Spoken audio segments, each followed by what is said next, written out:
The rise of modern science and industry brought about the next revolution in human-animal relations. During the agricultural revolution, humankind silenced animals and plants, and turned the animist grand opera into a dialogue between man and gods. During the scientific revolution, humankind silenced the gods too. The world was now a one-man show. Humankind stood alone on an empty stage, talking to itself, negotiating with no one and acquiring enormous powers without any obligations. Having deciphered the mute laws of physics, chemistry and biology, humankind now does with them as it pleases. When an archaic hunter went out to the savannah, he asked the help of the wild bull, and the bull demanded something of the hunter. When an ancient farmer wanted his cows to produce lots of milk, he asked some great heavenly god for help, and the god stipulated his conditions. When the white-coated staff in Nestlé's research and development department want to increase dairy production, they study genetics, and the genes don't ask for anything in return. But just as the hunters and farmers had their myths, so do the people in the R&D department. Their most famous myth shamelessly plagiarizes the legend of the Tree of Knowledge and the Garden of Eden, but transports the action to the garden at Woolsthorpe Manor in Lincolnshire. According to this myth, Isaac Newton was sitting there under an apple tree when a ripe apple dropped on his head. Newton began wondering why the apple fell straight downwards, rather than sideways or upwards. His inquiry led him to discover gravity and the laws of Newtonian mechanics. Newton's story turns the Tree of Knowledge myth on its head. In the Garden of Eden, the serpent initiates the drama, tempting humans to sin, thereby bringing the wrath of God down upon them. Adam and Eve are a plaything for serpent and God alike. In contrast, in the garden of Woolsthorpe Man is the sole agent. Though Newton himself was a deeply religious Christian who devoted far more time to studying the Bible than the laws of physics, the scientific revolution that he helped launch pushed God to the sidelines. When Newton's successors came to write their Genesis myth, they had no use for either God or serpent. The Garden of Woolsthorpe was run by blind laws of nature, and the initiative to decipher these laws is strictly human. The story may begin with an apple falling on Newton's head, but the apple did not do it on purpose. In the Garden of Eden myth, humans are punished for their curiosity and for their wish to gain knowledge. God expels them from paradise. In the Garden of Woolsthorpe myth, nobody punishes Newton, just the opposite.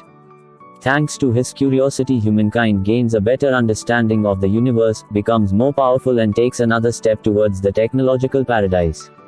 Untold numbers of teachers throughout the world recount the Newton myth to encourage curiosity, implying that if only we gain enough knowledge, we can create paradise here on earth. In fact, God is present even in the Newton myth. Newton himself was God. When biotechnology, nanotechnology and the other fruits of science ripen, Homo sapiens will attain divine powers and come full circle back to the biblical tree of knowledge. Archaic hunter-gatherers were just another species of animal.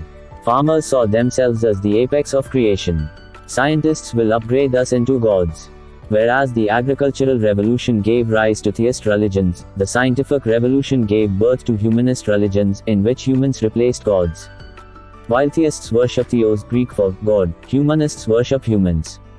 The founding idea of humanist religions such as liberalism, communism and Nazism is that Homo sapiens has some unique and sacred essence that is the source of all meaning and authority in the universe. Everything that happens in the cosmos is judged to be good or bad according to its impact on Homo sapiens.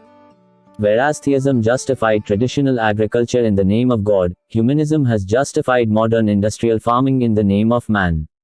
Industrial farming sanctifies human needs, whims and wishes, while disregarding everything else. Industrial farming has no real interest in animals, which don't share the sanctity of human nature. And it has no use for gods, because modern science and technology give humans powers that far exceed those of the ancient gods. Science enables modern firms to subjugate cows, pigs and chickens to more extreme conditions than those prevailing in traditional agricultural societies. In ancient Egypt, in the Roman Empire or in medieval China, humans had only a rudimental understanding of biochemistry, genetics, zoology and epidemiology. Consequently, their powers of manipulation were limited. In those days, pigs, cows and chickens ran free among the houses, and searched for edible treasures in the rubbish heap and in the nearby woods.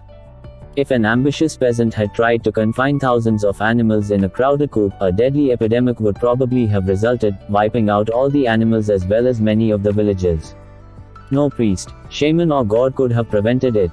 But once modern science deciphered the secrets of epidemics, pathogens and antibiotics, industrial coups, pens and pigsties became feasible.